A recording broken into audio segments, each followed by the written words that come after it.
I'm Rachel. And I'm Trystan. And today is Monday, so that means it's another Marvel Monday. Today we're going to be reviewing the 2010 Marvel Cinematic Universe movie, Iron Man 2. And this movie, like the first Iron Man, is directed by Jon Favreau, and it is written by Justin Theroux. And Iron Man 2 is starring Robert Downey Jr. as Tony Stark / Iron Man, Gwyneth Paltrow as Pepper Potts, and we've got Scarlett Johansson as Natasha Romanoff, Samuel L. Jackson as Nick Fury, and Gary Shandling as Senator Stern. So this is going to be a nitty-gritty review and analysis of Iron Man 2, which means we're going to be going through every category of the grid, talking about what works and what doesn't in a variety of different categories. Before we jump right into the grid, let's talk a little bit about our expectations going into this movie and our experiences with it.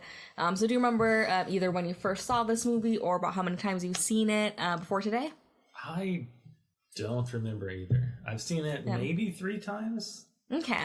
See, and I feel like I've seen it a good number of times. I'm pretty sure I saw it in theaters, and I definitely, I tend to go through phases where I'll get really attached to an actor or an actress and go through all their movies. I remember which phase this is. Yeah, so Scarlett Johansson is one of the people that I'll get really obsessed with for a while. So I feel like this movie, naturally, I'm like, oh yeah, she's in this one. Like, that's her first appearance as Black Widow. So I'll put it on in the background while I clean or whatever, and I've probably done that 2 or 3 times. And I remember it's so little from this movie. Yeah. And I've seen it, I mean, this must have been at least the 6th or 7th time I've seen it. Like, I've seen it a good number of times. I mean, a lot of that was just, like I said, in the background while I was cleaning or something, like I wasn't paying attention all those times, but at least 3 or 4 times I did. It didn't leave much of an impression on me. So that was kind of my mindset going into it, was kind of like, I don't think there's anything super bad, and I don't think there's anything super good. I was kind of expecting it. We'll see how it holds up against this expectation, but I was expecting it to be pretty mediocre. All right. Expecting it to be pretty mediocre. Interesting. All right, then. So the first category of the grid is going to be writing, plot, and genre. And this one definitely, for me, had a few strengths. Well, one strength, really, and some weaknesses, and everything else kind of fell into line with my mediocre expectations. So one of the things that I really didn't like going into it was the pace. This movie felt really long. I can't quite put my finger on why, because a lot happened. It's not like, it wasn't like The Incredible Hulk where it was like, well, we'll watch this whole movie, but what really happened? It's like, well, no, there was a lot going on. Stuff happened. There were a lot of characters, and it set up a lot for, future movies. And for some reason, the pace just, man, it just felt like nothing was really happening. Stuff was. Yeah. But except for a couple standout scenes, the drunk fight between Iron Man and War Machine was pretty cool. Oh, yeah. That was one of my favorite parts. Yeah, that was nice. Well, it wasn't nice, you know what I mean? It was effective and entertaining. But overall, I just felt like the pace was really bogged down, and I'm not even entirely sure what bogged down. I think some of it's going to come in the next category with characters, because I do have some strong feelings there, and I think maybe that's part of it. But yeah, that's my biggest complaint by far within this category. How about you? I basically agree. I'm not really sure what to think of that, and I guess it is pacing, because I kind of thought the same thing. A lot happens in this movie. It's not a slow movie. It's not a boring movie. A lot happens, but I just don't remember a lot of it. I really don't know what to make of that. Yeah, that's the other thing. Yeah, it's just not memorable. Like I was saying at the beginning, I've seen this movie 6 times. And I feel, because of doing this review, I think I'll have a better memory in the future. But if it wasn't for this, I don't think I would be able, in a week, I think I'd be like, what happened? That's, pretty much I just remember Iron Man 2 as being like, oh yeah, Black Widow. That's her first appearance, right? Iron Man 2 is really Black Widow 1 for you? I mean, even then, and I'll get to that more in characters, even then it's lacking. It's still disappointing within that, but that's really the most memorable thing for me. And Nick Fury gets some screen time. That's nice, because he really, he's pretty relegated to end credits, except for this movie and then Avengers. Right. He doesn't get much screen time in actual plots. So that was nice. I did like that. Was there anything that stood out as really good in this category? There is something that stood out as really good. Iron Man 1 did this quite a bit as well, and more effectively somehow, and I can't put my finger on why that is, but it really, like, hints at what's to come in a lot of ways, and particularly, like, with the first Iron Man, it was much more about the world in general, and with this one, it's much more specific to the character of Iron Man. We get, and I will, I guess I should say there will be spoilers for future movies, but if a movie's in theaters when we're recording, so in this case, no Infinity War spoilers, but up to Thor Ragnarok, we will talk about freely. Yeah. If you can buy it on DVD, it's fair game. So that said, like, this movie does hint quite a bit about what happens with the character of Tony Stark. We have like the expo scene at the beginning where he's like, oh, world peace, like everybody's at peace and nobody's willing to take me on because I'm so powerful. And it's like, oh boy, buddy, like wait till Avengers, wait till Civil War. Wait till, I mean, even Iron Man 3, and I mean, even some of that's foreshadowing within the movie itself, like even Iron Man 2, like someone takes him on, you know? Wait until 30 minutes from now. So I like that foreshadowing of like, oh, he thinks that he's like this Earth leader supreme or something, and like there are others that are as powerful, if not more powerful, both on his side and not on his side. Like, so there's this whole world that it's opening up of like, oh, you think you're really hot shit, but like, just wait. And I feel like there were other things too. War Machine saying like, or not Wise, it was Rhodey saying like, you can't do this alone. You're gonna need other people with you, which of course within the context of this movie means you need a sidekick. You need War Machine. But in the grand scheme of things, it's like, yeah, you can't really do much alone. You need the Avengers. So as far as world building, like, it did some really neat thing, and even, we see Captain America's shield thrown in there, which is a really interesting exchange, because, like, of course the joke is like, oh, he doesn't know what it is, he's just gonna use it to level his thing. Yeah. But he does know, like, we know after seeing all these movies, he is very well aware of who Captain America was. Like, his dad told him the stories for his whole childhood, and, like, worshipped Captain America, and he always felt like he couldn't live up to him, and then, like, he actually meets Captain America, and they, like, there's this whole thing of, like, oh no, like, it seems like he doesn't know what it is, so that's why he's, like, not treating it with respect, but he knows exactly what it is and doesn't care. He's like, oh, that... I think that's Tony Stark being Tony Stark. Yeah. He's very irreverent. Right, which I really like. So there's a lot of things within that one, like, subcategory of world building that is really effective and should help to make this movie, like, something really special like Iron Man was. And it just fell so short in all the other categories that it didn't... It wasn't enough to make it a memorable movie. So that's kind of, as far as strengths go. Like, I thought it did a lot of things really, really well within that category, but maybe it focused a little bit too much on hinting at a greater world and didn't focus enough on... Maybe that's... I mean, I'm not positive if that's what happened or not, but that could be a factor. Yeah, I kind of... again, I feel like I say this every time you talk... I kind of feel the same way, but slightly different. One of the things that I really liked... and thought was really interesting. Well, there's two things for this category. One is that I think they did a really good job of showing how over-the-top, absurd, and ridiculous Tony Stark is as a character. Like, he owns a race car team, and then he just feels like driving. So he shows up, and he's like, I'm the driver now, and then he's the driver. Yeah. And, like, that's so over-the-top absurd. I mean, this is a movie where he's like the CEO and he's like in his garage doing things, and he's also a superhero, and he's like this billionaire genius inventor. But then, like, on a whim, he's a race car driver. Yeah, sure. Yeah, sure, whatever. It goes so over the top and so ridiculous. And I think that also shows up in the other characters, because for me, all the other characters were like kind of shitty versions of Tony Stark or Iron Man. Like the hammer guy, he was like he was like a low budget version of Tony Stark, the millionaire playboy.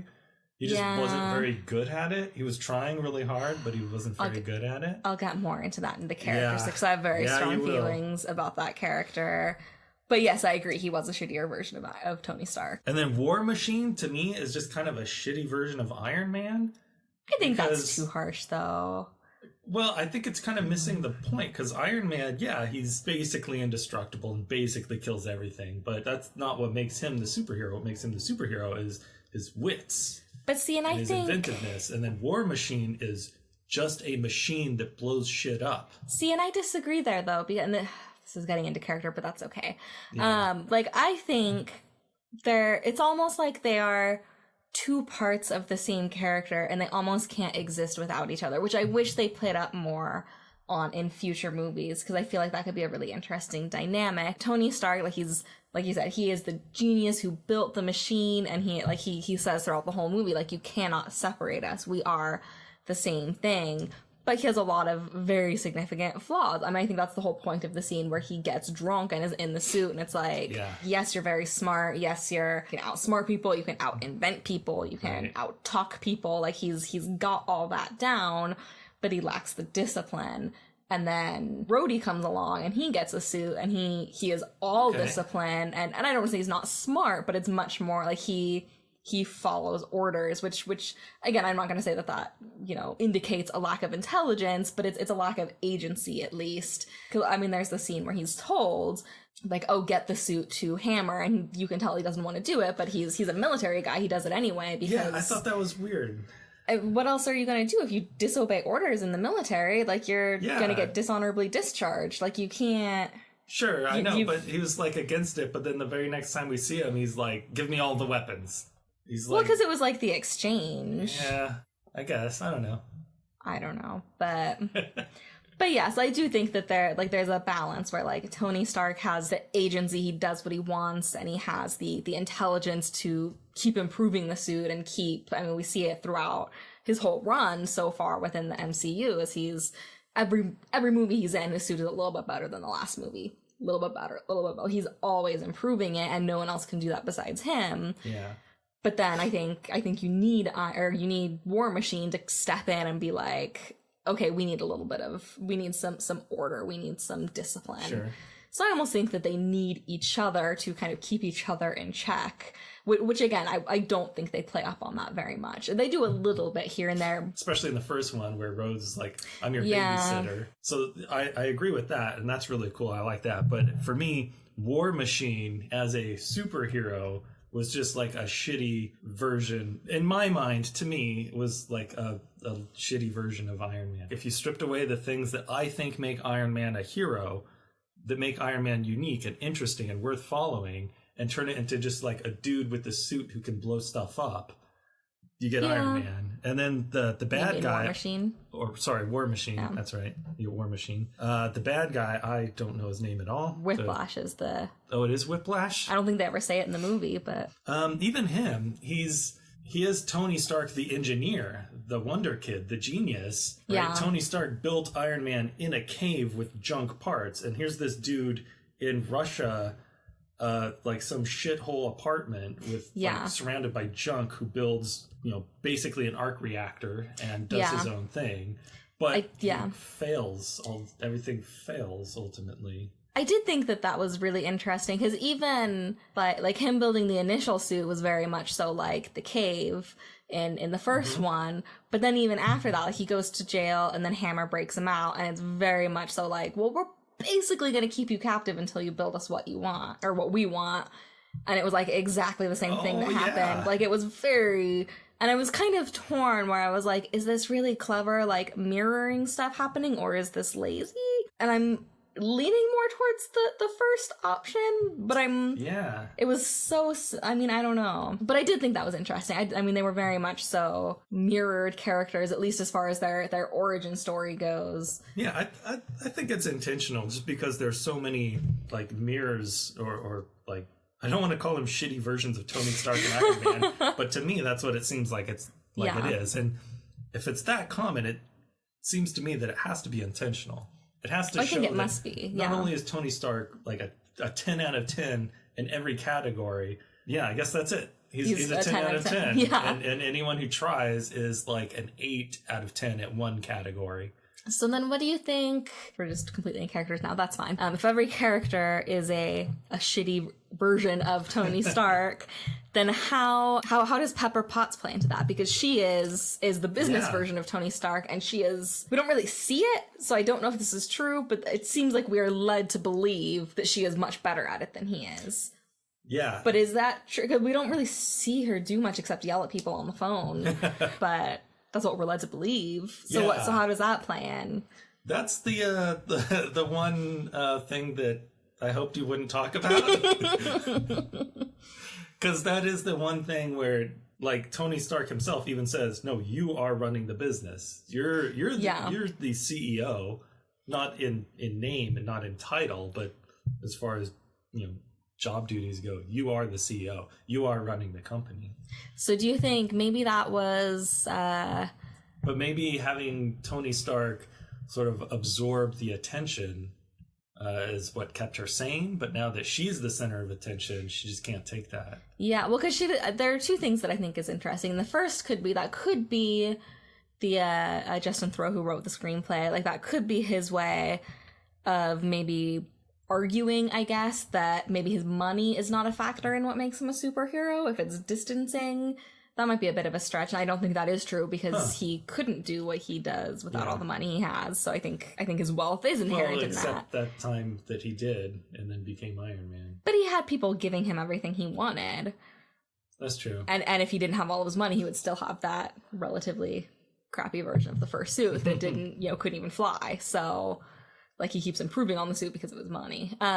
So it might be, that could be it, but I think that would be a poor way of doing it if that was the intent. Or it could be, maybe she isn't as good at it as he is, because by the end of the movie, she's like, I can't take it, this is too much stress. So maybe, even if she's better at the, technically better with the numbers or whatever it is that she's supposed to be doing, he can handle the stress and she can't, so therefore he's still better at it than she is. I'm not sure, but I do think that that's interesting that almost every character in this movie is some sort of mirror version of himself, and he proves himself to be more worthy, I guess, or better than everyone at everything, really. I guess, but it doesn't really bother. Usually that's annoying when it's like, come on, isn't there something you're bad at? But I think he's just such an asshole that it's like, well, he's a bad human being, so like you can kind of be like, okay, I guess he can be good at everything because he's kind of a bad person, or at least a jerk. I guess he has morals, but I don't know. Anyway, so I guess we've pretty much we've now talked about plot and genre and characters, which is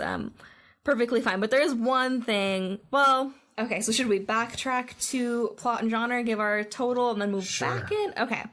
So just so it doesn't get lost in the shuffle. So my total for plot and genre was a 5.4. It was pretty average in my book. The only thing that really kept it from falling below expectations was I give the world building and exposition such a high score.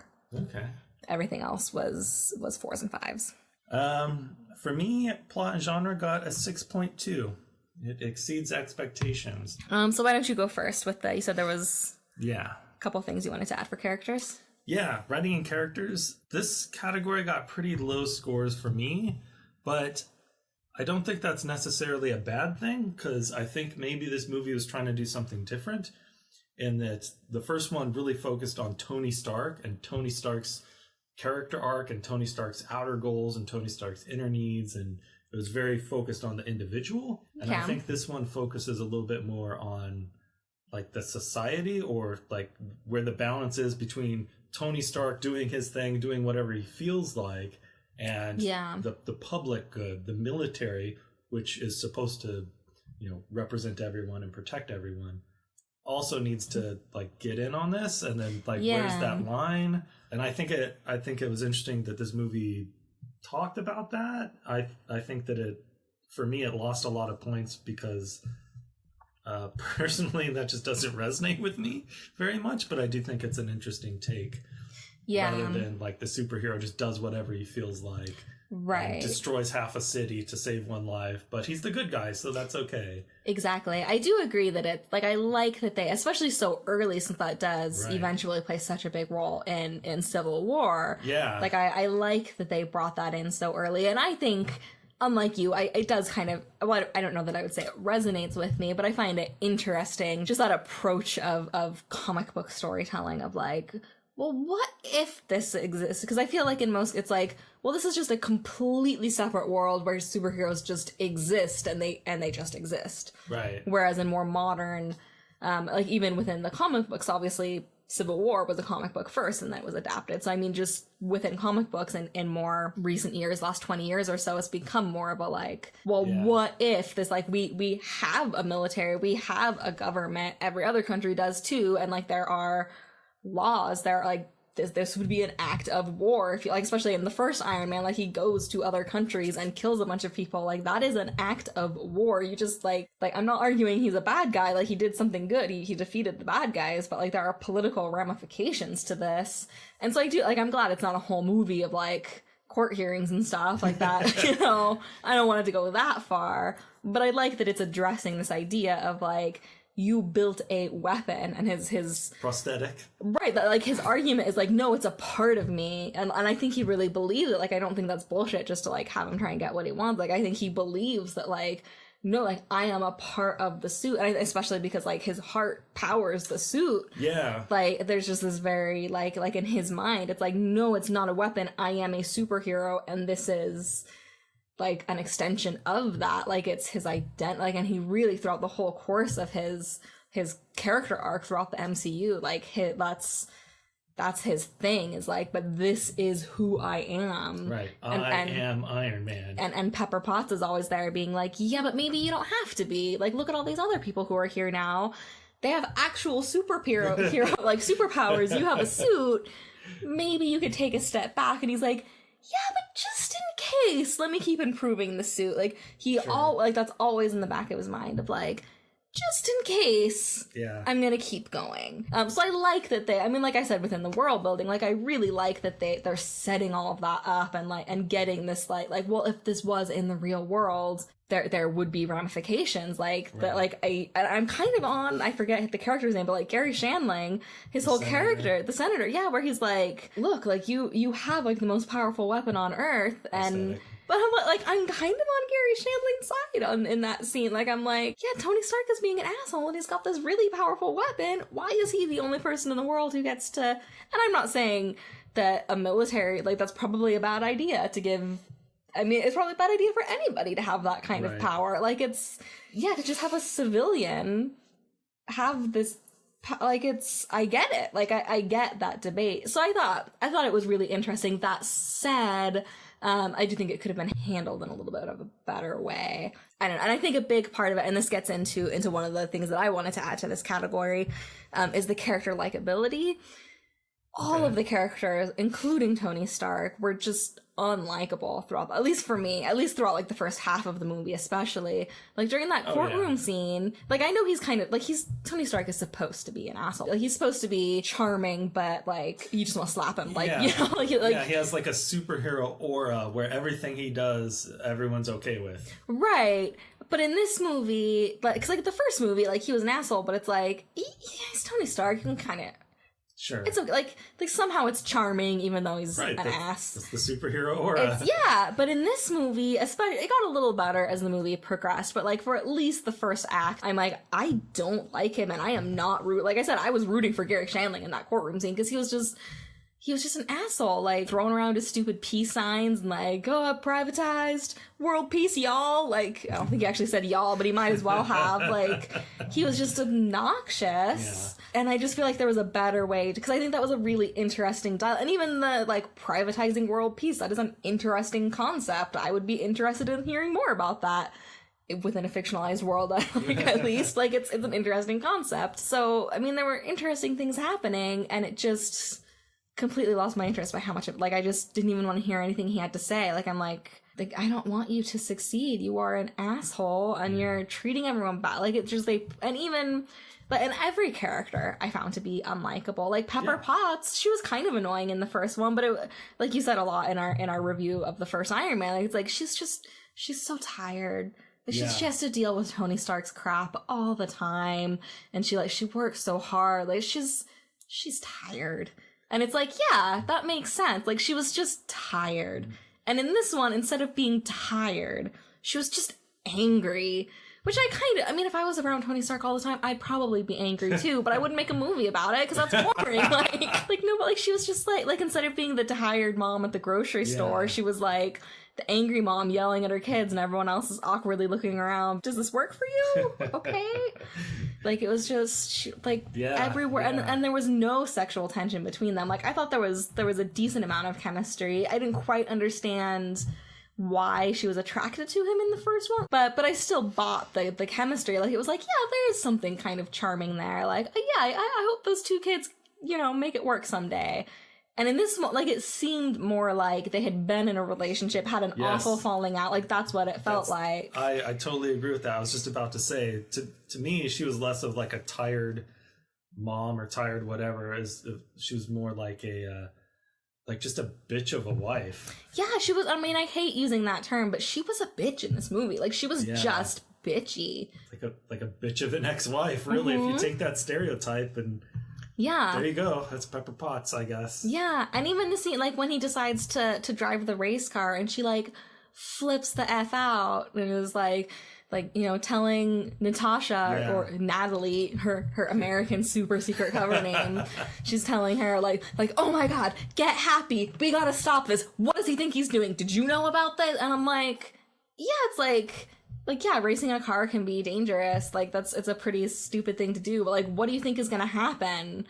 Like, I feel like that scene would have played so much better if she just, like, rolled her eyes and was like, oh, he's at it again. And then when Whiplash comes, then it's like, oh, crap, like, now freak out. Like, why was she freaking out so? Like, just... Especially after having worked for Tony Stark for that so long. Many years. That's a normal Tuesday. You know that. Right. Such as just her whole character. Like, she went from being, like, oh yeah, this feels like realistic, like she's kind of tired, but she puts up with it, and like maybe she's kind of in love with him, and like it's kind of charming, and there's, you know, chemistry, and it just turned into like a nagging bitchy ex-wife, and I hate, like, that's an awful stereotype, but her character was written pretty awfully in this movie. Know like a better way of wording what she is, right? And I mean, like, it was just... It was uninteresting, it was annoying, it was archetypal, like, it was every negative thing you can think of, and it just... I don't even know why. Exactly, why was she like that? And nobody ever called her out on it. Like, I feel like Tony Stark would be like, come on, Pepper, like, you know me better than this, like, simmer down. Yeah. Everyone just went along with it, like, oh, that's just Pepper. I'm like, but it's not, we saw her in the first movie, and she was fine. Like, I liked her a lot in that movie. I got all worked up. Character likability, I gave it a 2.5 out of 10. Whoa. I liked these characters in the first Iron Man, and then they were unlikable in general. And it's like, what are you doing? Yeah. I said in the Hulk review for the Incredible Hulk, I was like, I think this is the only Marvel movie I can, like, definitively say I do not like. And then I was like, man, I forgot a lot about Iron Man 2. I don't think I like this movie either. Okay. And I think the biggest thing is the character likability. Like, I was not rooting for these characters, which is, like, that's bad in any movie, but it's particularly bad because I was rooting for them in Iron Man 1. Yeah, it is really weird that they became so unlikable. Like, I could understand maybe not paying a lot of attention to the individual characters because you want to focus on, like, the social thing. Like, you know, I could see focusing on that more, and I think they tried to do that, but maybe I guess they just didn't do a very good job. I guess not only did they neglect the individuals, but they made them worse. Yeah, they really did. One thing that I did like in this category was introducing Nick Fury. Like, not introducing him, but having him actually, like, say more than 5 words. I appreciated that, too. And we really, I mean, like I said before, like, Avengers is really the only other time we see him besides a couple uncredit scenes here and there. And he starts to fall off of the uncredit scenes, even. Like, he's only in a few after Phase 1. Yeah. So yeah, I really, and especially after he wasn't in The Incredible Hulk, and it was like, yeah, like, there was definitely, like, a missing piece there. And so I felt like this kind of made up for that a little bit. Yeah, it was good to see him, and it was good to like, hear him actually talk, because I thought it was really interesting. He was both, like, Samuel L. Jackson badassery, and at the same time very sort of cavalier and unconcerned and sort of easy peasy with the way he said things. Yeah, which kind of reminded me of Tony Stark. Yeah, so I can see that. This interesting, like, he's really intense and badass, but at the same time he's just sort of like a cheesy dad making cheesy dad jokes, except he's also Samuel L. Jackson being badass. Like, when he walks out, like, we see Iron Man sitting in the donut, eating donuts, and he, like, walks up all badass in his, like, trench coat and eye patch, and, you know, almost looking like he's coming out of the Matrix or something. Like, you know, he's just badass, and it's like, sir, I'm gonna need you to get out of the donut. And yet, like, somehow he pulls it off. Like, he had some of the cheesiest lines, and yet I'm like, it's Nick Fury. Like, yeah, you gotta figure out the riddle of your heart. That one was a little silly, but yeah. That's one of the things about this movie. I think this is the silliest. Well, there's another movie in the Marvel Cinematic Universe that is tied for silliness, I think. This one is interesting. I mentioned it as we were watching it, and I was like, I'm not going to tell you what else he has written. Oh, yeah. I was gonna ask about that. So Justin Theroux, who is an actor primarily, he wrote the screenplay. He's only written... So before Iron Man, he only wrote one other movie, and that was Tropic Thunder. He wrote Tropic Thunder. Oh, okay. Yeah, then he wrote Iron Man 2. Tropic Thunder was an awesome movie. I still haven't seen it. But then after Iron Man 2, he wrote a TV movie that I've never heard of, but then he wrote Rock of Ages and Zoolander 2. Okay, yep, that explains the humor of this movie. Yeah, and I think that also, like, I mean, it really, and it's not that, you know, later Marvel movies aren't silly, they still kept with that. I mean, almost every Marvel movie, like the writer and or director has been primarily comedy before this. I mean, look at the Russo brothers. They were Arrested Development Community before Captain America, and now they're like the biggest directors in the MCU. So I mean, it's not uncommon to use people with comedic talents and bring them into the MCU. But just this early, I think it was, I mean, the next movie is Thor, directed by Kenneth Branagh. This is, you know, I mean, that's the director, not the writer, but still, like, it's just a really odd mix of like, okay, like this one's gonna be really Shakespearean, but this one's gonna be Tropic Thunder but with Iron Man. And I mean, that's not, I know enough about Tropic Thunder to know that's not accurate, but just it's one of the best movies ever made.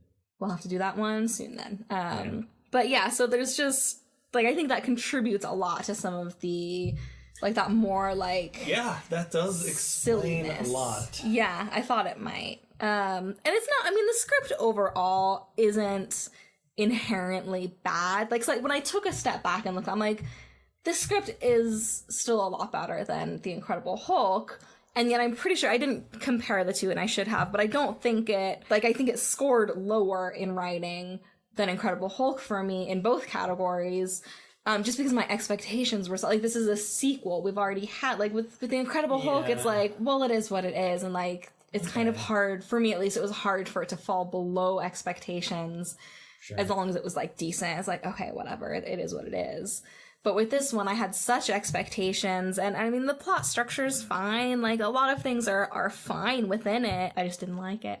And I think a lot of it is because it felt more... I mean, I wouldn't classify it as a comedy. Like, it's certainly not Guardians of the Galaxy, or, like, it's not that kind of humor. Right. But it's not... It's still finding its footing, I guess, as far as that, like, trademark Marvel humor, which we get...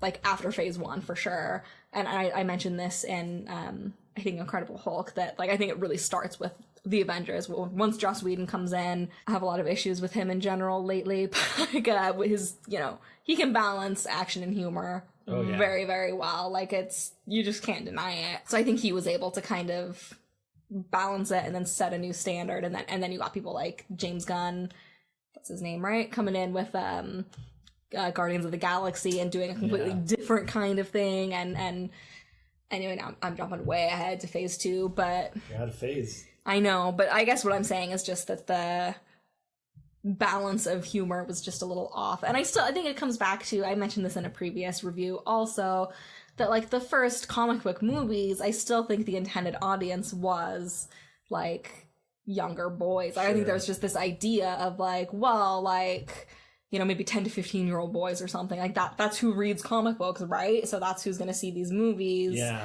And I think it took a little while to kind of figure out, like, oh no, there's a bigger, broader audience. Right. So I think that those, like, more comedic moments, I think it was intended at younger boys. Maybe. I mean, maybe that's not the case. Maybe it's just a type of humor I don't love. Because it didn't feel, like, I wouldn't necessarily call it juvenile. It's not like it was a bunch of, like, fart jokes and sex jokes and stuff. Like, it was... Yeah. But it was just more, like, slapsticky and more... I mean, like, the scene...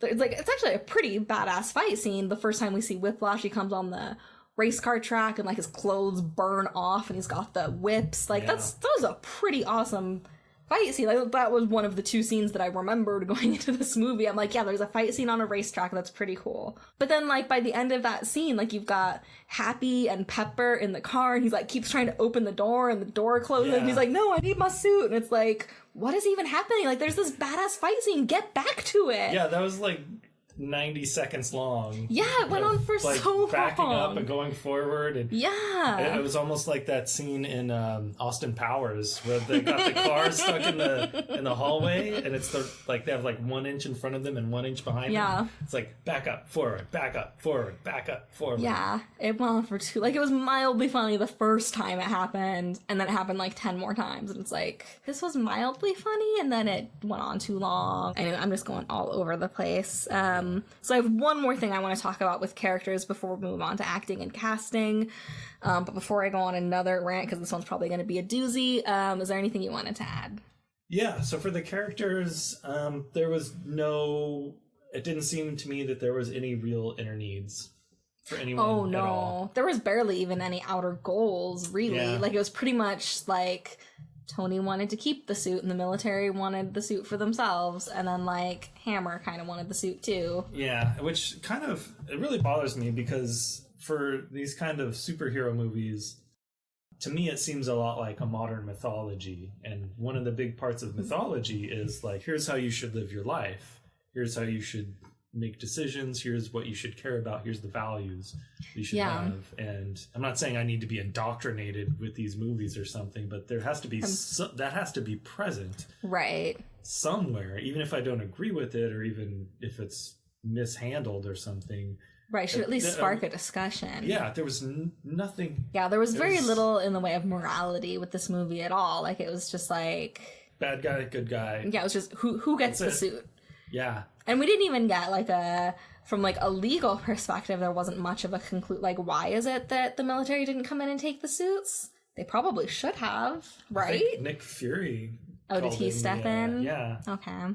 But yeah, there wasn't, even when Tony Stark got drunk and was having a party in his suit, that sounds like not what I mean, but also it is. Oh, yeah. Even within that, there was one line where he asks Rhodes, do you think you're worthy to wear that suit or something? And I don't even remember his response, but there was other than that question, there wasn't really this idea of well, I guess it goes back to what you were saying about is he a superhero because of the suit, or is it all of these other things? And it really seemed like it was just the suit with this movie. Yep. War Machine was a shitty Iron Man. Not in this movie, though. He wasn't. He was equals with him. He's badass and, firepower-wise, he's equal, but as a character, and I guess this goes back to me viewing it as modern mythology, as a character, it's just a dude who blows shit up.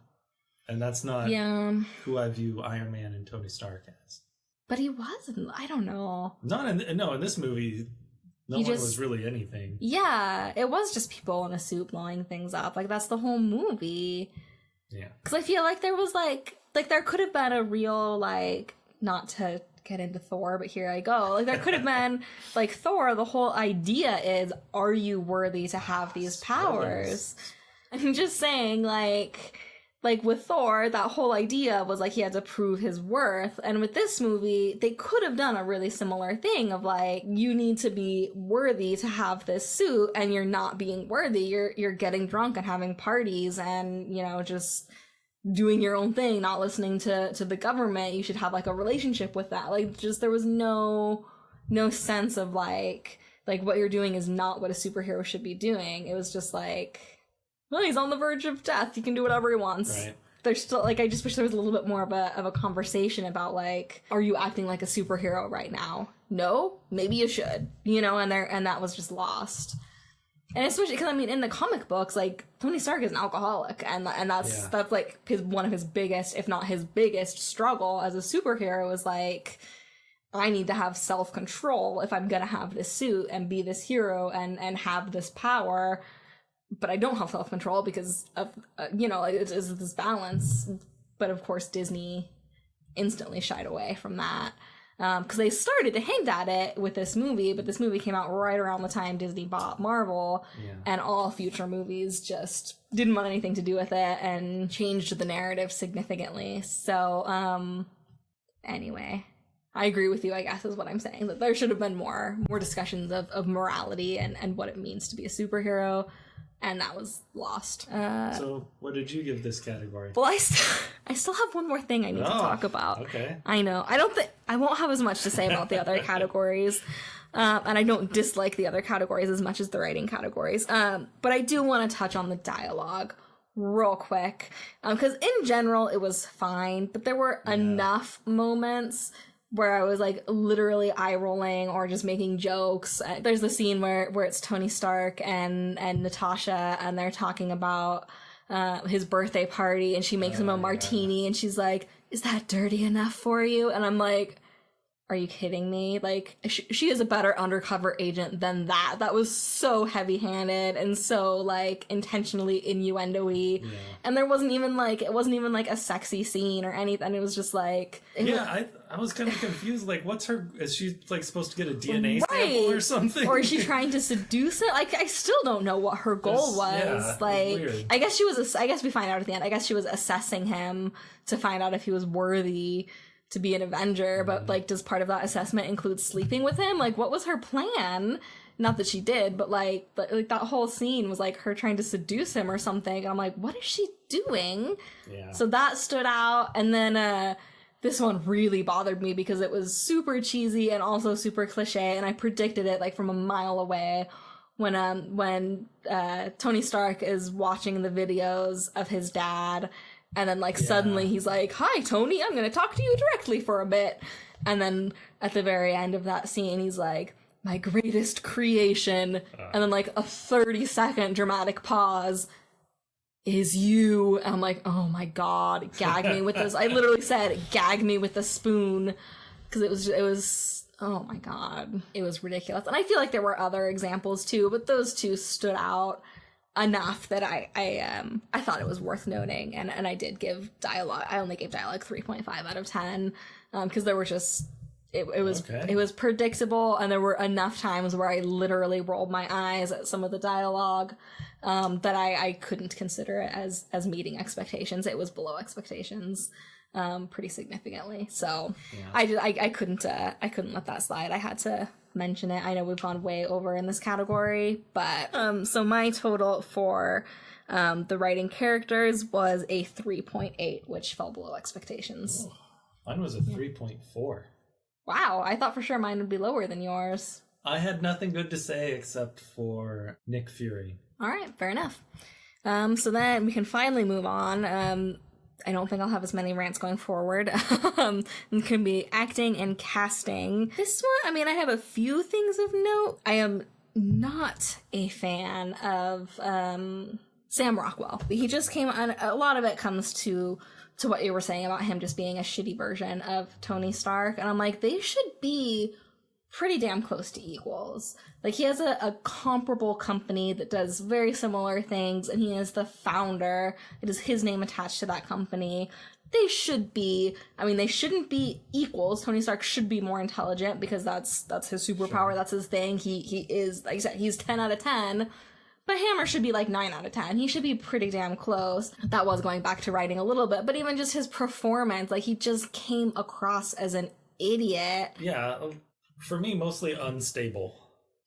Maybe a little bit of that too. Like, he almost seemed like he was like the cool guy doing his thing, and then like something was not quite right, and he'd like freak the fuck out, and he was like angry man. I almost feel like, I don't think I can picture it look wise, but acting style wise, I almost feel like he would be a much better like Lex Luthor. Like, he's got that like I'm an evil businessman, but maybe I could snap. Although that's more like Jesse Eisenberg, Lex Luthor, who was like super, like, usually Lex Luthor is not portrayed quite so unstable. But yeah, I do feel, or some sort, like maybe just a DC villain in general, because they tend to be like a little bit more, I don't know, like they almost seem normal and they snap.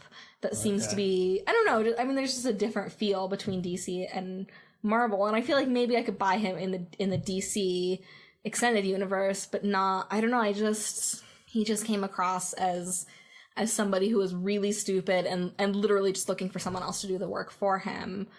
And I'm like, I don't know. Well, I mean, I think that would be okay if that's what they went with, because Tony Stark is like that. Like, he's very charismatic. So But he does the work himself. So I could see this guy being like, Tony Stark has two things. He's the engineer, he's the nerd who makes things, but he's also the businessman who's like shaking hands and smiling for the camera and all that. So I could see this guy being the social Tony Stark, whereas the other bad guy, Whiplash, being the engineer, the nerdy Tony Stark. But he's still, how do you found a weapons company being charismatic? And he didn't even seem charismatic. Yeah, that's... Like, there's that moment where he's like, oh, I'm gonna go to Stark Expo and maybe I'll get laid.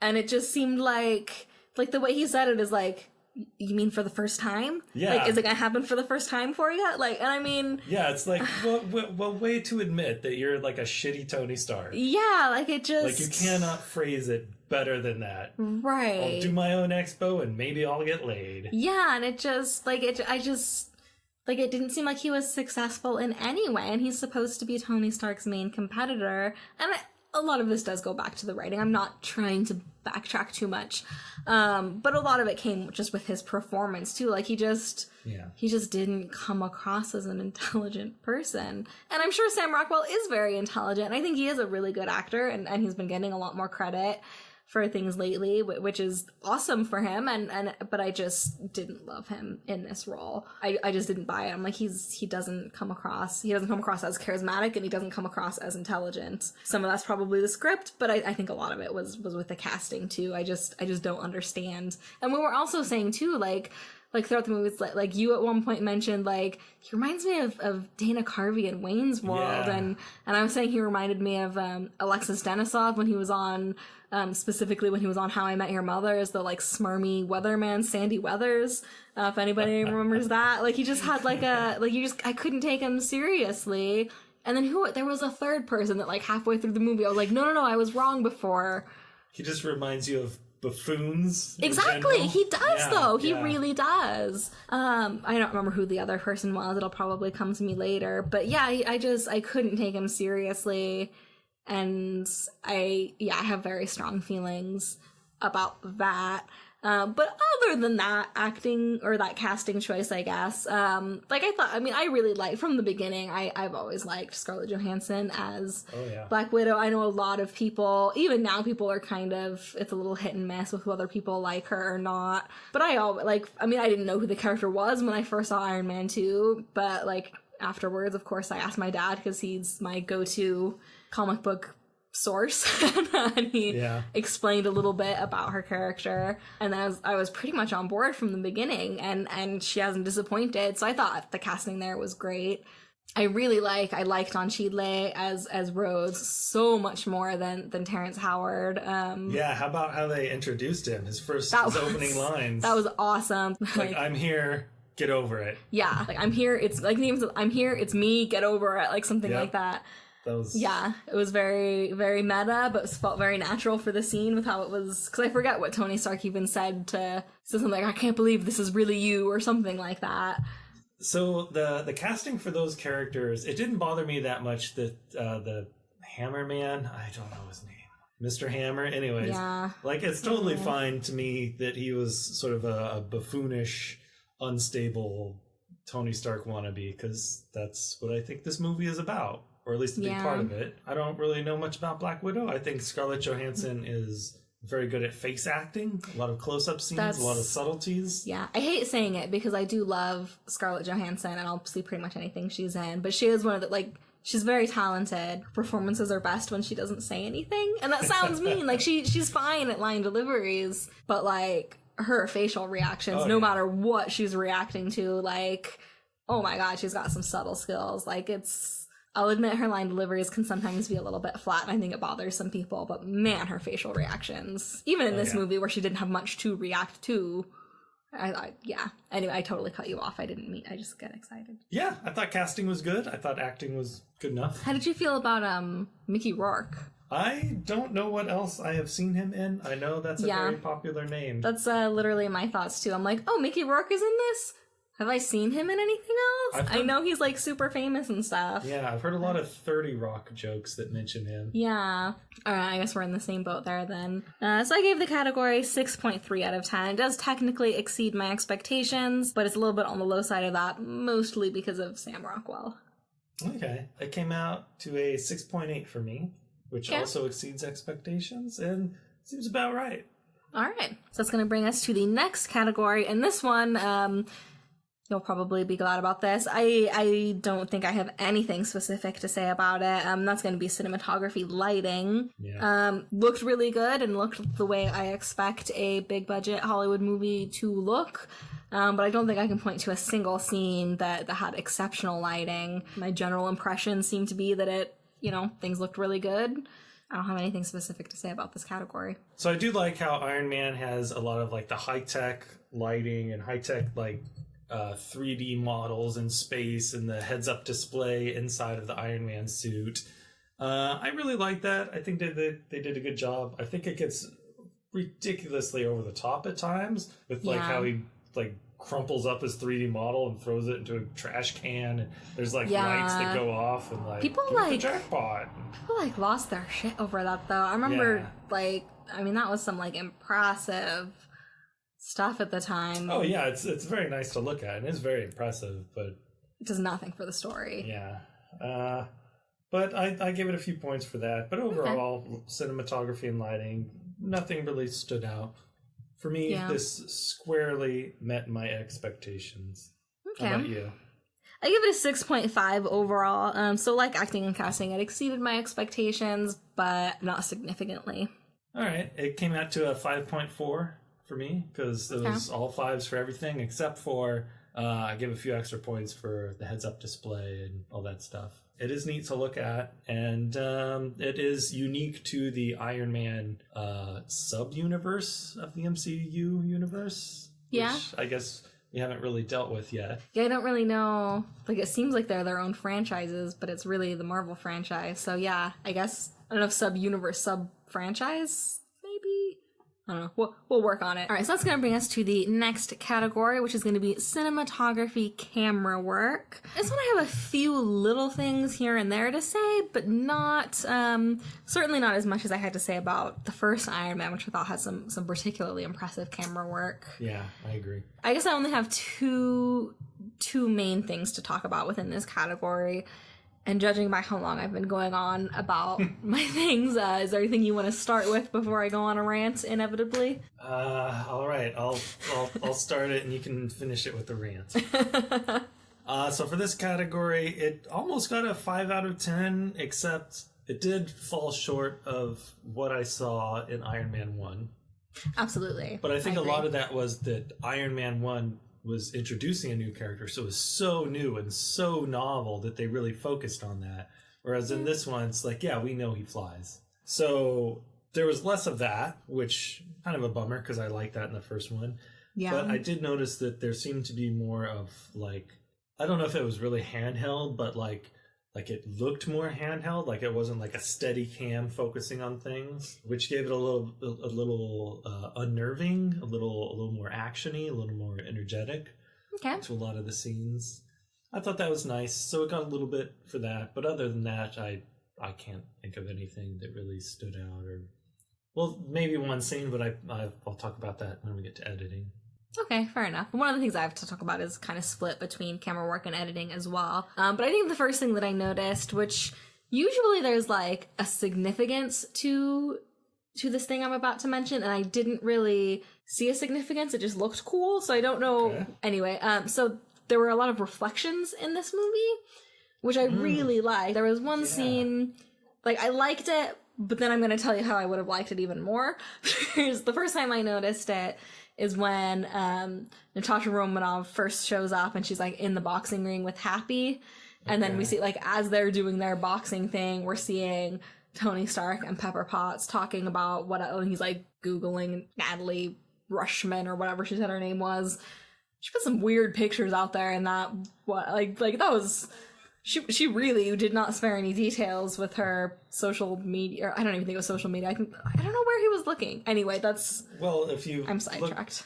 If you Google Scarlett Johansson. I'm sure it's the same exact pictures. That's literally what it seemed like. It looked like he was doing a Google image search for Scarlett Johansson and he was like, oh, look at this. And I'm like, why is this? Like, first of all, that's not that uncommon of a name. Like, Natalie Rushman sounds pretty common. And then, like, he instantly found all of this stuff that was just, like, pictures that I guess she put out there. I guess it was funny because she was trying to be like a secretary. That was her cover.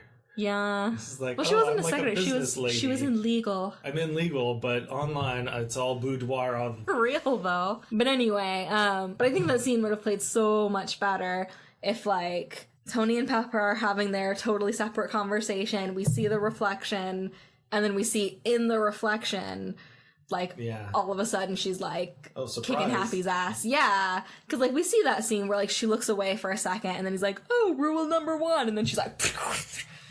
I'm not even really doing anything specific with my hands, but like, yeah, like she just like takes him out and it's pretty awesome, but I feel like that would have been so much cooler if it was all in reflection. That would have been cooler because that was kind of like tipping the hand. Like she's not just a lawyer business lady. Yeah, and because like Tony and Pepper kind of like, I mean, it was like they were sitting in front, like it was within their line of sight, but they weren't looking directly at the ring. Like so it was kind of out of the corner of their eye, but not really. Kind of like a reflection. So I feel like it would have given us more of their perspective-ish, and I just feel like from a storytelling point of view that would have been really neat. And I was expecting it, like, because as soon as I saw the reflection, I was like, oh, they must be showing this as for a reason. Are we gonna see, because I remembered that scene, but I didn't remember in specific enough detail to remember if it was in a reflection or if we just saw it. And then when we just saw it, I was kind of like, oh, we should have seen it in the reflection. That would have been badass. So anyway, so I liked that. Like, I thought that the composition within that scene where we see the reflection was really surprisingly beautiful for such a mundane scene. But then they could have used it to utilize the storytelling so much more and didn't, which was disappointing. So I'm a little bittersweet there. But then there were reflections at a few other scenes as well that was kind of similar, where it's like, I don't know if it enhanced the storytelling that much, but it looked nice. So I did like the use of reflections throughout as far as compositions go. Yeah, there was one that stood out to me when it was Tony Stark getting birthday wasted in his Iron Man suit, which was just a beautiful scene. I really like that scene. I liked it a lot too. I don't know if I call it beautiful, but... Yeah, he's like doing all this crazy shenanigans or whatever, and then he sees his reflection in the mirror, and it's just like the eyes and the arc reactor, and it's one of those like, what have I become moments. Yeah. Right? Like he's gonna get down on his knees and shake his fist at the skies and scream. I half expected that to happen, but you know. Okay, so I have a little bit more within some of the compositions that I really liked that I'd like to get into, but it really ties in with editing, and I think editing plays a bigger role. So I think that's really all I'm going to say as far as cinematography, camera work goes for now. So is there anything you want to add within this category? Nope. All right, so I gave the camera work category a 7.2 overall, which pretty thoroughly exceeds my expectations. So for camera work, I gave this a 5.4 out of 10. Meets expectations. Okay. I feel good about that.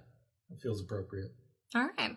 So that's going to bring us to the editing and special effects. There was one thing I'm going to say just right away that definitely knocked the overall editing down, and this is a really nitpicky, silly little thing. Like, I fully admit that.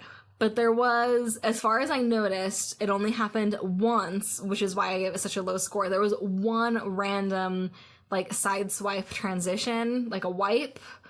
And I was like, why is there just one? Like, that's a really stylized transition. Because Iron Man 1 had a few, and I kind of let it slide for the most part because I'm like, well, it kind of feels comic booky, and they're still finding their footing, and it didn't really bother me much because it was used enough. I remember that. Yeah. But I'm pretty sure there was only one, and it was, like, in the last act. And maybe there were others that were more subtle that I just didn't notice as much. But it really stuck out like a sore thumb, and I'm like, you cannot just throw in a wipe transition unless you use them consistently. Like, that is such a stylized thing, and it really offended me deeply. Like, I have very strong opinions about transitions, And just throwing in a wipe like that in the last act was ridiculous. So that's one of the more nitpicky things that did affect the score for me. So I guess that's what I'll start with. Was there anything that stuck out for you? One thing that I did like is seeing Black Widow fight people. Yes, that was for sure scene. Something. And it's a little unfortunate because like that scene was so badass and so pointless to the plot. Like, you really only see her fight once, and it's like they're trying to find the bad guy who's not there. So that whole scene is just a punchline to be like, oh, Happy's like fighting one-on-one with someone, and she takes out 10 guys in the same amount of time, and he thinks he's done something cool and then sees what she's done. Isn't that funny? Yeah. Which is kind of disappointing that there wasn't more of a thematic purpose, but I mean, visually speaking, that's some of the best fight scenes in the MCU, I think. Like, that was a great fight scene. Yeah, I really liked it. One of the issues I have with a lot of fight scenes is that they just go crazy with editing. Mm-hmm. And they rely on editing to sort of amp up the adrenaline. And right. You know, like if you want to jump a fence, jump over the fence with 12 cuts. Right. And this didn't have too many cuts. I think it would have been better with fewer cuts, but I understand. It was kind of in between. It was a little heavy, but not yeah. and hopping a fence. So it could have been much worse. Right. So I give this a few extra points for not being as bad as it could have been.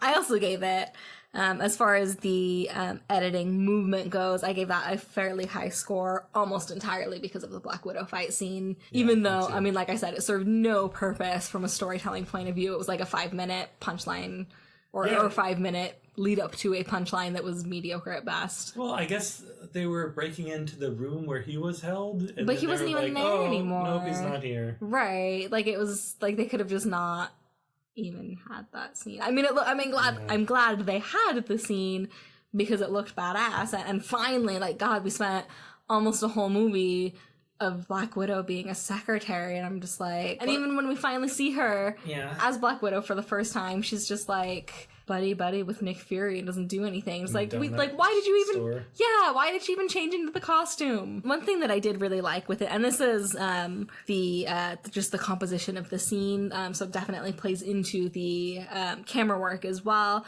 but one scene that I really liked is you see Whiplash, I forget the character's actual name, but he's talking to Hammer. I really don't remember these guys' names. I know, everyone is so unmemorable. Yeah, but Whiplash and Mr. Hammer are talking, and then, well, that's literally his name. Yep. I just don't remember his first name. But yeah, so Mr. Hammer is like, oh, like, I'm gonna leave, and these guys are gonna be like your babysitters, don't piss them off. And then, like, cut, and then, it's first you see Iron Man, and then he gets the phone call, and then it cuts back, and you see Whiplash with the bird on his shoulder that had previously been, like, taken and put in the bag, and then the two guys, like, hanging by their necks in the background.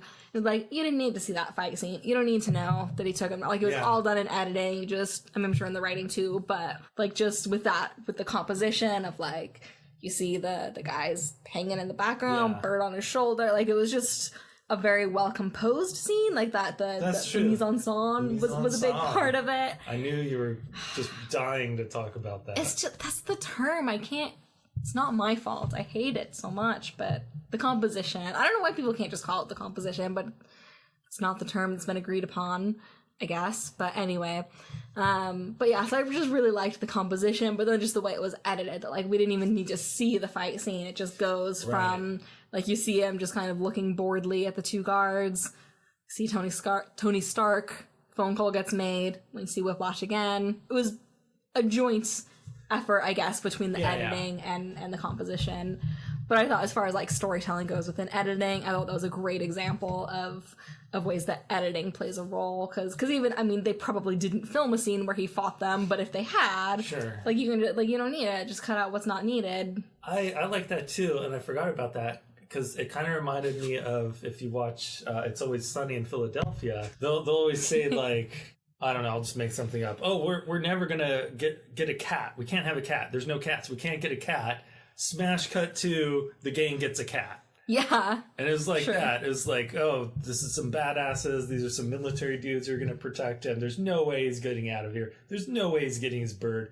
He's don't worry about it. Smash cut to... And it's like, we know that's going to happen. Right. We expect it. And just getting to it that quickly, that's good. I agree. So those are really... Oh, I guess special effects is worth talking about with this one as well. I thought the special effects were pretty good. There were a few times where it was definitely like, oh, these are 2 computer generated suits with like voiceover. Sure. Like it was like it looked really good. It wasn't like cringeworthy, but it was like, I guess, like Uncanny Valley-ish, where it's like, I can tell this isn't like actually a suit, but it looks really convincing.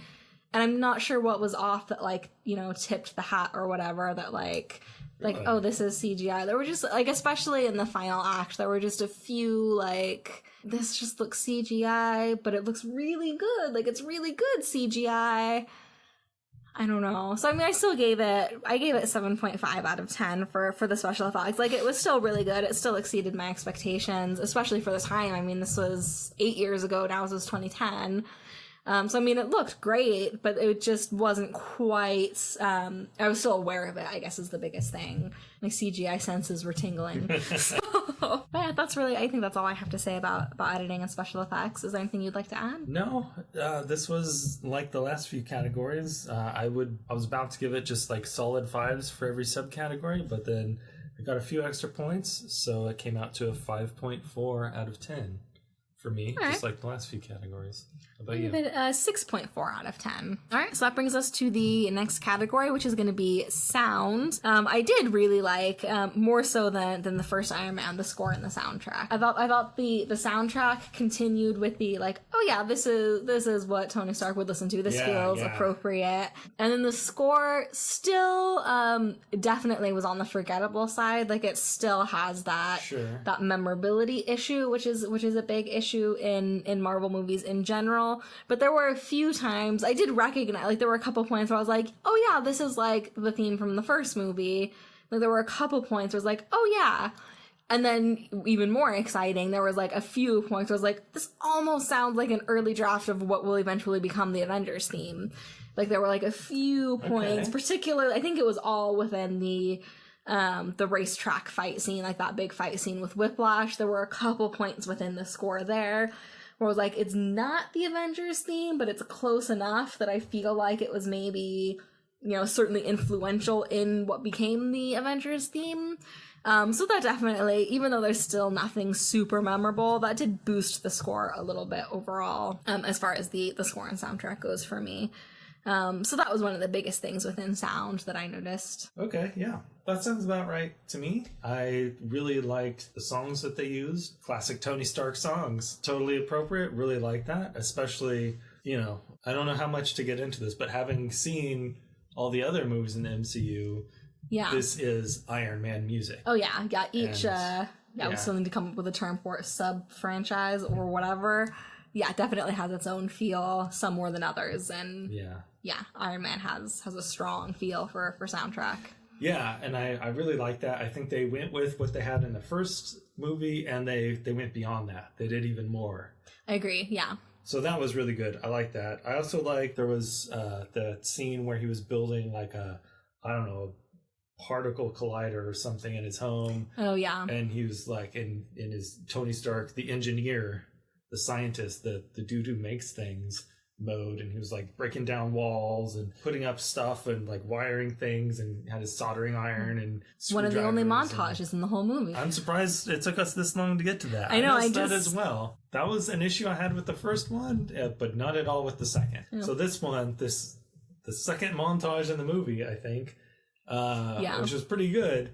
It had like badass sounding music, and he wasn't like punching people or doing anything. He was engineering a solution to a problem, which is what I think makes Tony Stark a superhero. Absolutely. So it was really cool hearing that like badass music for something that's really pretty nerdy. Yeah, I agree. I did think this is a pretty, again, getting to a little bit of a nitpicky issue, but some of the things within the overall sound mix, like I was saying within that racetrack scene where it's like the epic fight scene and you get like almost a hint of the Avengers music kind of thing, but the music was so quiet.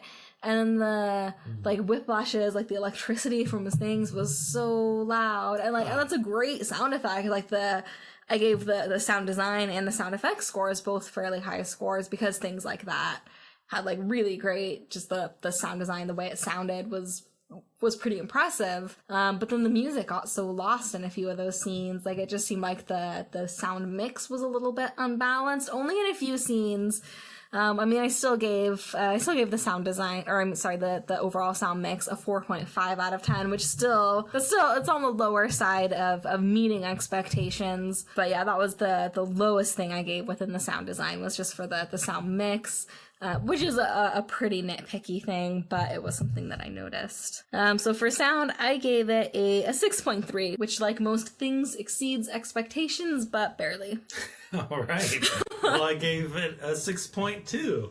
All right. Which, like most things, exceeds expectations, but only barely, and barelier than your score, I guess. True. All right, so that brings us to the next category, which is going to be aesthetics. If you want to take the lead, I gave something on here a really low score, and I'm trying to remember why. For me, everything was pretty all right. I can't think of anything that I would give a bad score to. I don't think there's anything that stood out as really, really awesome or really amazing. It really blew my mind. Yeah, that's fair. So I remembered it was the hair category that I gave such a low score. I gave it 3.5 out of 10, which is really low. And I was like, there must be a really specific reason. And then I remembered what it was. And this is really specific. And I probably shouldn't have gone so low, but it is like one of my biggest pet peeves. And this was a particularly egregious offense.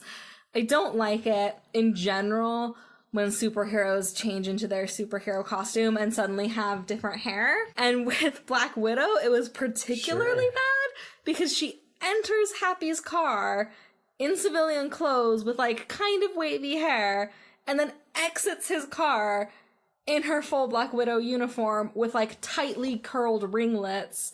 Where did that hair come from? That is ridiculous. The first time we see her in the Black Widow costume at the donut shop, I noticed that she had the tight curls, and it's like kind of eye roll worthy, and it's like, oh, let's, maybe go from a 5 to a 4.5 in this category, because like that's a little silly, but I don't know how much time has passed. Maybe it's like a whole separate day, and she just decided to curl her hair that day. I don't know. But we literally saw her enter the car with a completely different hairstyle, and exit the car with a hairstyle that would have taken at least an hour, if not more, to do in, like, a bathroom, let alone a car. Like, No, she has those, like, electric things that shock people, and you can, like, use those in your hair. Sure. I mean, that's the better explanation than anything I can come up with. It's just ridiculous. That was sort of a Kent Clark phone booth Superman. Kent Clark? Did you say Kent Clark? I'm using the formal way of addressing someone, last name, comma, first name. Yeah, it was that one dude who goes into the phone booth. Phone? Yeah, the booth phone. And then he's like, man super. But at least then, because like that's pretty silly too, and that does bother me in all of the Superman movies. But at least it's just like one little curl. He probably he can move at super speed. He can probably do that pretty quickly. This is a whole head of curls. Yeah. Yeah, and she has no superpowers. It's not like she has super speed that it's like, well, I guess if you have super speed and you really wanted to, maybe you could. Like, no. And she wasn't even hiding an identity. She changed in the car with Happy literally creepily watching her. Like, it's not even like she was hiding an identity. There was no reason for it. So for that reason, I gave hair a pretty low score because it just made no sense and it was absurd. It's not that funny, it's ridiculous. Like, it really bothered me. Maybe when she's not doing spy stuff, she's like a drunk party girl going from club to club, changing in the backseat of the cab. I mean, she was pretty good at it, but yeah, like... That's training, that's experience. No, that's... This is not the first time she has changed in the back of a car. I mean, I'm sure that's true, but like, it's just ridiculous. I do not regret giving it a low score for that.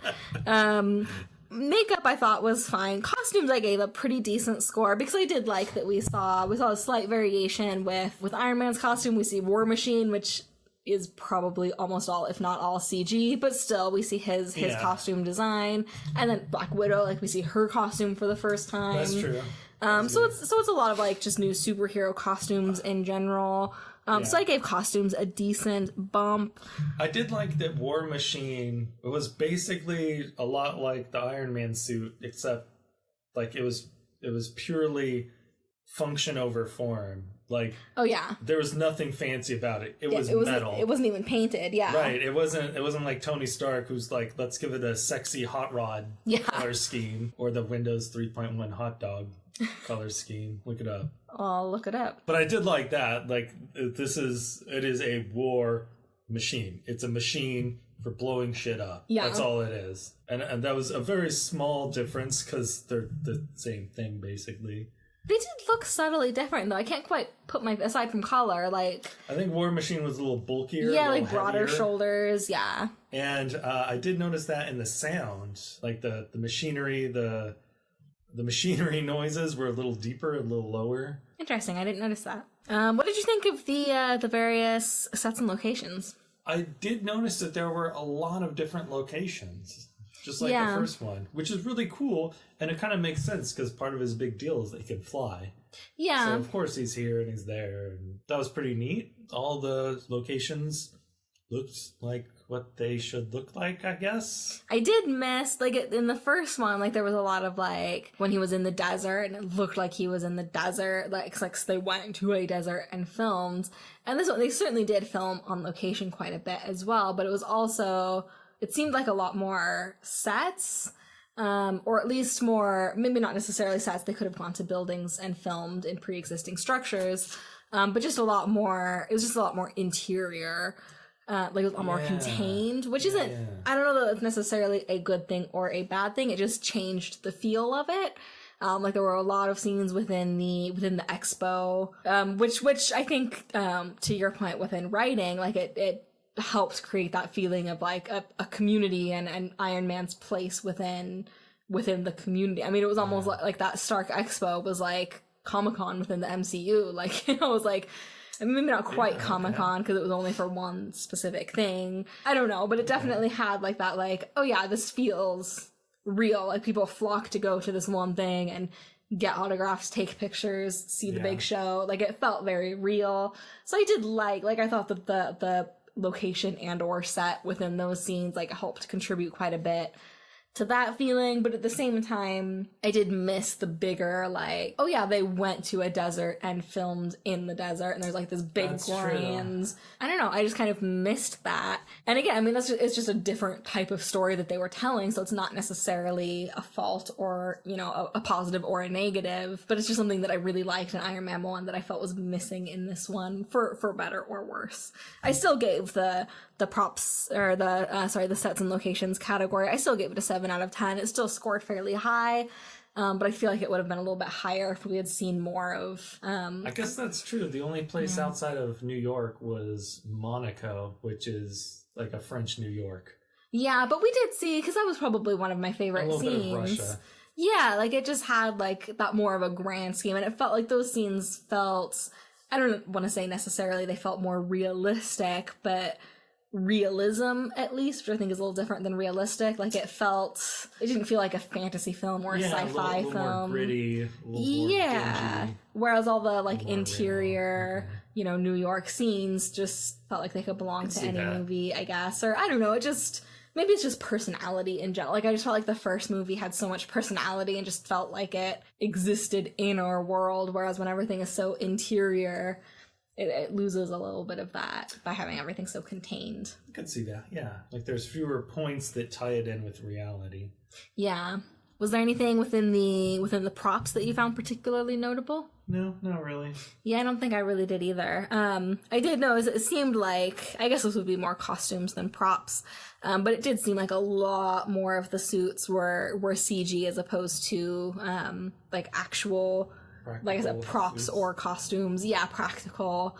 And I don't even know, like, I know they used practical prosthetics or whatever in the first Iron Man, but I don't know to what extent. But I do think you can see the difference. And I think that might be the biggest thing I was talking about with special effects. How it's like, you can just kind of tell, but it's not that it looks bad. You can just tell that it's CG. And I think a lot of that is just the comparison between, like, so much of Iron Man, I think, appeared to be practical effects. Yeah.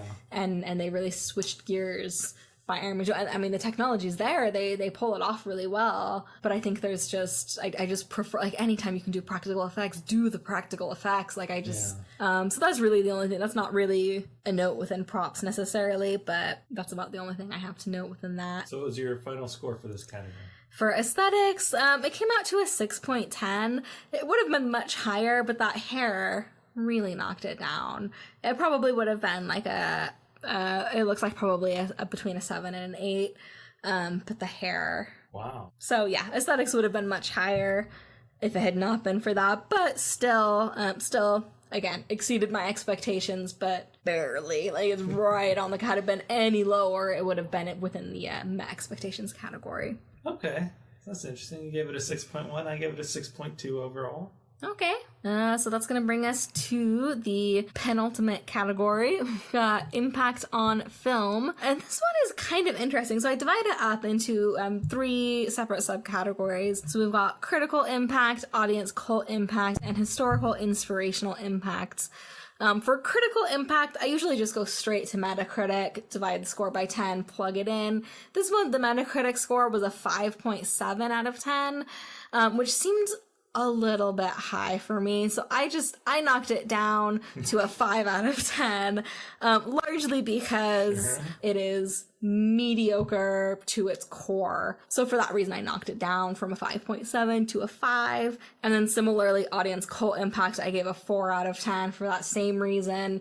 It just seems really forgettable. And for historical inspirational impact, I just gave it a 1 out of 10.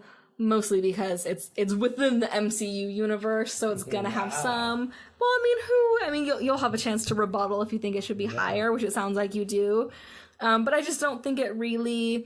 I mean, it did do some things within the special effects. I know people went crazy over the like what you were talking about with, like, you know, spreading out the whatever hologram thing, and I don't know people what to call it either. I know people can't see what I'm doing with my hands, but if you could, you'd know exactly what I'm talking about. The hologram stuff, like people went crazy over that because it was so different and looked so cool, and it does still look cool. But I don't know, aside from other Marvel movies, like how much did that really inspire either filmmakers or film watchers? Like, I don't know what it inspired, and I don't know, it just didn't really seem like it did anything new or inspirational. So I gave it pretty low, and probably would have given it 0 out of 10 if it wasn't for it being within the MCU. So my overall impact on film averaged out to a 3.33 out of 10. So that's my impact on film spiel. That is really harsh. Is that too harsh? I didn't think it was. It's also pretty much what I gave it. All right, well, let's hear it. On critical impact, I give it a 5 out of 10. Critics were okay with it. So 5 out of 10. Audience and cult impact, I think I give it a 3 out of 10. You can look. You don't have to memorize it. I memorized it. I memorized it all. All right, so 3 out of 10. So I was lower than I gave it. You were all saying I was harsh. I don't think anyone really cared that much. Like, no. I mean, I think at the time, it was a sequel to a film that everyone loved, but I don't think it holds up. That's the next subcategory. Okay. You said 3 out of 10 for audience cult? Yeah. Okay. And what about historical inspirational? Apparently I was too hard on. I gave it a 3 out of 10. Oh, that's hardly more than I gave it. That's 20% more than you gave it. Whatever. Anyway, it was mostly a joke, but anyway. I think it showed that the Iron Man way to doing these superheroes works, and it works in the long run. It's not just a one-off movie. It's not just a one-time thing. It's not a one-hit wonder. I assume this movie was profitable. I think I would have known if it wasn't. I'm sure. Yeah, I didn't look into it, but I'm sure it was. And they took like a 2-year break. Yeah. And then from this point onward, it's like 2 or 3 movies a year for 8 years in a row. So to me, it seems like they decided to commit to it. Okay. I don't know. I give it a little bit for that, but still below expectations. It's not groundbreaking. There's nothing at all new. It's a movie that's satisfactory. All right. So overall, it comes out to 3.67 for me out of 10. So that's hardly higher than mine. You're such a pill. All right, so that brings us to overall enjoyment, and I want to hear what yours is first before I give mine. Overall enjoyment. There were a few things I liked. There were a few things I didn't like, and there was a lot of things that I was just kind of going along for the ride. I do think it's interesting that it stuck with the Iron Man 1 stuff, but like we talked a lot about how Iron Man 1 was kind of a transition. Yeah. And I think that this actually did move forward. It's still not fully fledged. This is like adolescent MCU. Yeah. Whereas that was like the toddler who can kind of stand up, but still falls down and cries all the time. Yeah. This is like the goofy adolescent, the awkward teenager. I could see that. Maybe even a little bit beyond that, because I think it was pretty decent, solid. Overall, it was a little below expectations, mostly because, like I said earlier, I view a lot of these Marvel movies as a modern mythology, and there was no values, no emphasis on this is what you should do, or these are the kind of struggles that you have to face. There was not really much of anything. It was like a new bad guy and a good guy, and, you know, the good guy beats the bad guy and finds a buddy. I guess that's something. I think focusing a little bit more on the broader picture, the social stuff, the public versus private, the individual versus community, was really interesting and neat, especially if they had done that better. Yeah. But for that reason, it knocked it down a bit, so I gave it a 3 out of 10 below expectations for overall enjoyment. All right. I went into this movie, it's interesting because you have Iron Man, which I really liked. You have Incredible Hulk, which I didn't really like. Yeah. And then this is what you jump in with. It's just an odd progression, I suppose, for me at least, because I feel like my expectations were really high after the first Iron Man, because I really, even though that movie had some pretty major flaws, which we talked about pretty significantly, I still really enjoyed that movie, and I think I enjoyed it even more in retrospect after 10 years of Marvel than I did when I first saw it in theaters. You know, it just keeps on giving or whatever. Sure. Like it's just an enjoyable movie. It's just fun. And on the flip side of that, The Incredible Hulk is so boring and I just don't care. So then this movie comes along and I have so many high expectations from Iron Man and so many low expectations from The Incredible Hulk. And for that reason, I gave it a pretty low score because I expect an Iron Man movie to be more enjoyable than the Hulk. And I feel like... Wow. Okay. I don't know. I mean, or maybe, I don't know. It just...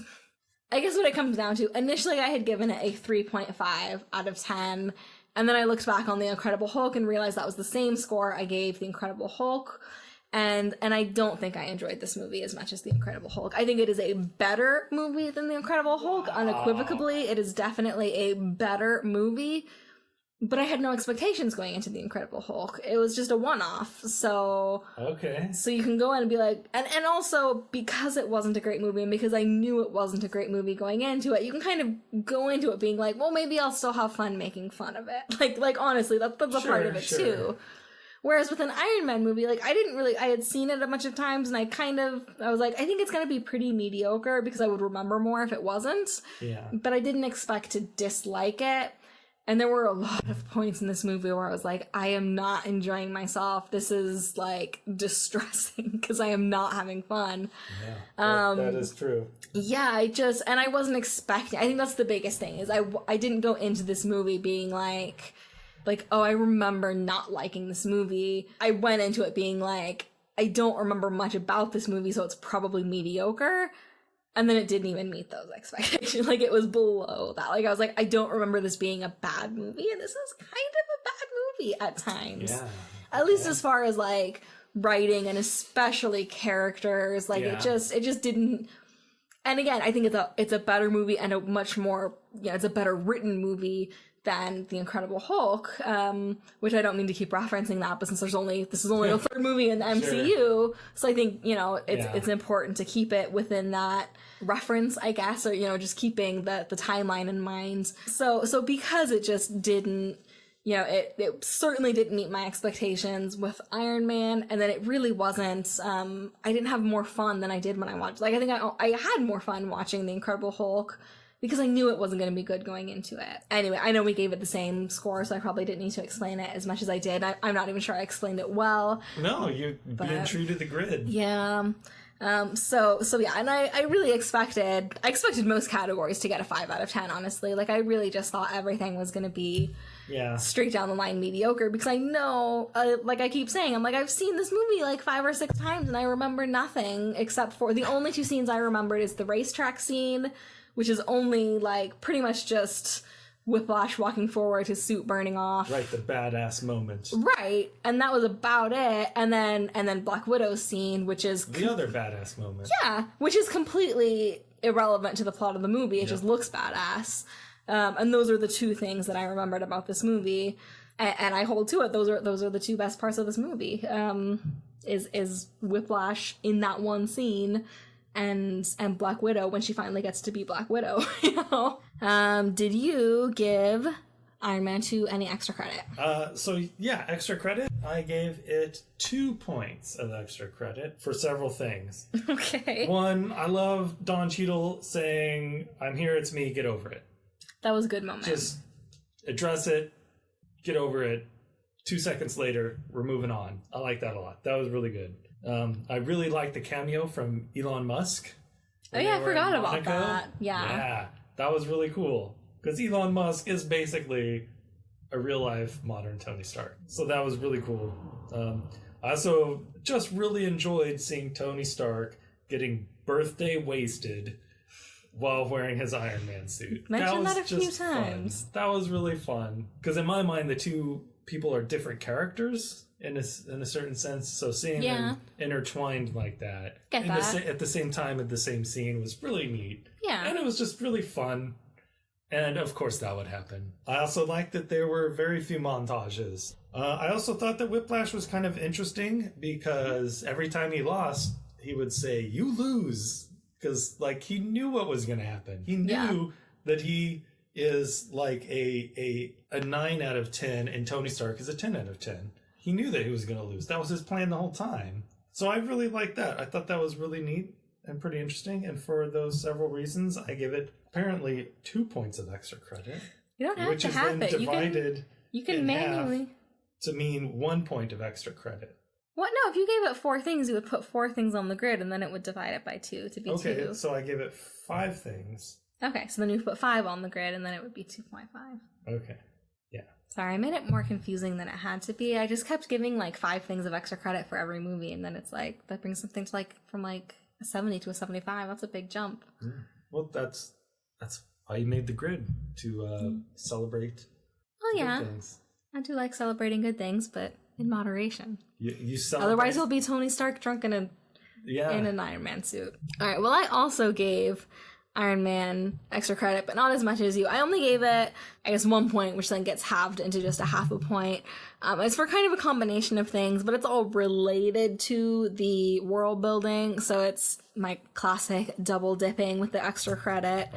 But it's for a lot of different things, and I only gave it 1 point since it is double dipping. I just love the world building. You have things like, Black Widow gets introduced, War Machine gets introduced, Nick Fury gets some screen time, we get an introduction to Thor, like, not just, like, we see his hammer in the end credit scene, which we haven't somehow talked about yet so far, which is one of the best end credit scenes in the MCU, which I almost gave it a whole separate point of extra credit for, but it seemed a little excessive, so I didn't. But then even before that, there's something where I think Coulson comments like, I have more important things going on right now. Right. There's, like, something in the Midwest, or he makes some sort of kind of vague comment where it's like, I know what you're talking about. Man, we'll talk about this a lot more next week, but we are in the minority with our love of Thor, and I cannot wait to convince the world that Thor is the best superhero movie. So setting up Thor definitely contributed to this extra credit, and even just things within Tony Stark's character development, like he has a major savior complex, and his need to be well, what if, what if this happens? I need to be ready because what if only I can save the world? Like, he has this, and it's I feel like usually savior complex is used in kind of a negative, doctors that let it get to their head that they can save lives and they have a savior complex. Like, I feel like it's usually more of a negative connotation. Sure. And with him, I think it's, it's still kind of negative because it definitely isn't necessarily a positive character arc that he goes through. But he just has this obsession with, like, well, what if something happens and the world needs Iron Man, and it just becomes this obsession. Yeah. Like, he's the Batman of the MCU in a lot of ways, and that shared complex is one of them. But that really gets set up in this movie much more so than in the first Iron Man, which I really like. Even though I feel like they could have done it a little bit stronger, a little more emphasis on it. I like that they're hinting at it. And I like that they hint at Tony Stark's alcoholism, which after this movie, probably almost certainly because of Disney, they completely back away from, and it becomes PTSD instead of alcoholism. And it's still interesting to examine, like, you mentioned it with Hulk and Bruce Banner, how he's a superhero, but he's still, like, he's in combat. Of course that's going to have an emotional effect. So I still like that development that they have with the character. And yet knowing a little bit about the character from the comic books, I'm like, but I want to see this struggle that's, like, so specific to the character, and you don't see that with superheroes either. And they start to hint at it in this movie, and then completely back away after, certainly after Phase 1, after Avengers and all that, and, starting with Iron Man 3, they just completely, backpedal and do a different thing, which is fine for the most part, but I like this true to the comic books hint at that possibility. So I liked that as well. And I guess that's really about it. But there was just a lot of things that contributed within the world building that even though I gave it a high score within that subcategory of plot and genre, I thought it deserved a little boost of extra credit, especially because I was so critical within the writing categories. I thought that, a little boost to recognize that I do really like these things that it's doing within the script and within these characters. So I gave it a little bit of extra credit for that. All right, so I guess that brings us to the totals. What was your total for Iron Man 2? So the total, if you round it to the nearest whole number, is 54 out of 100, which... What if you don't round it to the nearest whole number? 53.57. Okay. Which sounds about right to me. And I think a lot of it is just because it didn't really... There was nothing for Tony Stark to do other than be the good guy who beats the bad guy. There was no lesson. There was no overcoming an obstacle other than beating the bad guy. Yeah. There was no... And I don't think... I'm not saying it needs to be like an over-the-top, like, after-school special. Like, drugs are bad, don't do drugs. Right, but there needs to be something. Yeah, like in the first one, I really liked that he had to come to terms with why he's so rich. Where did this money come from? How does that affect other people? And how do you come back from that? How do you fix that? Yeah. And I really liked that. I thought that was really interesting and really cool. And in this movie, he's just sort of there. And, he's just minding his own business, doing his own stuff, and then someone tries to kill him. So then he's like, well, I guess I have to stop you from stopping me. Right. And then the movie ends. And yeah. I think they tried to make it, like, speaking about, like, internal struggle or what have you. Like, I think they wanted it to be like, oh, he has to come to terms with his mortality. Like, I literally just now thought of it. We've been talking about this movie. We've been talking about this movie for 2 hours, and I just now, like, so that's how subtle it was. But, like, I think that was the aim, but they certainly could have hinted at it quite a bit more. Like, the most we get out of it is in the end scene where he's reading his evaluation, and Natasha calls him impulsive or whatever. He's like, well, I was about to die, but I'm better now, or whatever. Yeah. And it's like, okay, so if you're better now, and that's He's always been impulsive, though, even in the first one. And it just didn't really come across that much that his character was changing at all due to impending death. Like, it really didn't affect him much. Hinted at it a lot with, like, his blood poison levels, right? Yeah, whatever that means, and that jumped, like, it was 19 the first time we see it, and the next time we see it, it's like 56%. I'm like, that's a big jump. Like, we should have probably seen like a 30% in there somewhere to kind of and his whole side quest was finding a replacement for palladium. Yeah, which he did instantly. Yeah. Like, literally, there's like one scene where he's like... Well, they had a montage. That solves most problems. Yeah, I guess. But it's like, oh, it's impossible to reproduce. And he's like, montage. 2 minutes later, congratulations, you created a new element. I'm like, oh, I guess it wasn't impossible. Like, which is fine that he created it. Like, he's Tony Stark. Like, he's smart. He can figure it out. But the fact that they, like, went to the trouble of saying it was impossible and then 2 seconds later, like, never mind, no, it's not. I'm like, why did you even tell us it was impossible? Just be like, it's really hard. Can you figure it out? Oh, you did. Cool. Like that. I don't know. Yeah. Anyway. Well. I'm backtracking, but... That's pretty much what I thought. It solidly met expectations. It's a good guy punching a bad guy. It's the bad guy punching the good guy. There's sidekicks. There's the damsel in distress. There's people who aren't cool with the whole thing. And, you know, I guess they're senators in this universe. And it checked off all the check boxes. But it just, for me, being a fan of mythology, was kind of flat. Yeah, I would agree with that. All right, so my total, the reason I asked you to specify to the... more than rounding up, is because I had a very similar score. My total was 54.83. So a little bit higher than yours. And I think we had slight differences with what we took significant points off for. But, I mean, overall, I think we're pretty much in agreement. So this is a pretty mediocre movie. It does technically meet expectations, and it was, for you, it was significantly better than The Incredible Hulk, and for me, it was slightly better. It was about a little less than 5 points higher for me from The Incredible Hulk. So this is a pretty good contender for number 2. I can think of one other movie that's gonna be Iron Man 2, The Incredible Hulk, and this one other movie in the bottom 3. I can almost guarantee it, but I'm not gonna say what that movie is in case I'm wrong, but I'm pretty sure I know what it is. I have a hard time with this movie because I pretty much expected it to be around a 50 because I'm like, I don't remember much about it. But then as we were watching it, I had such strong feelings and such negatively strong feelings that I was, I don't know if concerned is the right word, but I went on and on in the Hulk review about how it was probably going to be our lowest score yet. And I was like, this might be a little lower. And then it ended up being slightly higher. But I was not expecting it to be, like, I was thinking maybe, I know I just said I thought maybe a 50, but I guess I was thinking maybe a 60 in comparison with The Incredible Hulk. I mean, it's just nothing special. It's just a movie you quickly forget about, and it's, you know, it might as well not even be there for the most part. But 54.83, I mean, it meets expectations. It's fine. I'm not gonna go watch it again anytime soon. I think that is finally, this might be one of our longest reviews. That is it for Iron Man 2. Well, I say this might be one of our longest reviews. I think next week's might be a bit longer. Oh, yeah. So next Monday on May 21st, we're going to be talking about a favorite of both of ours, and that's going to be Thor.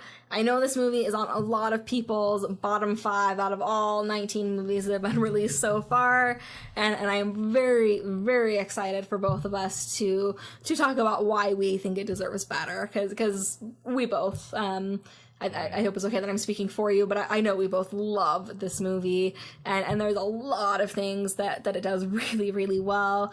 So I'm excited to talk about Thor. So that's going to be on Monday, May 21st. And then on Friday, May 25th, I'm going to be posting my first non-Marvel related review on the Nitty Gritty podcast, and that's going to be for 2001: A Space Odyssey. And that is not with Trystan this time, but I did talk about that movie with my sister Jessie, and I'm really excited to post that one as well. So I hope you guys tune in and enjoy that one. And I think that is about it. If you are interested in learning how to support Gritty Films, you can check out Gritty Films on Patreon, and that's going to be patreon.com/grittyfilms, and that's Gritty Films spelled GRIDDY. There'll be a link to that in the episode description. And if you're interested in learning more about our grid rating system, you can find that on grittyfilms.com as well at grittyfilms.com/thegrid. And I think that does it. So we'll see you next time to talk about Thor. Thor! I've been waiting to say that for forever.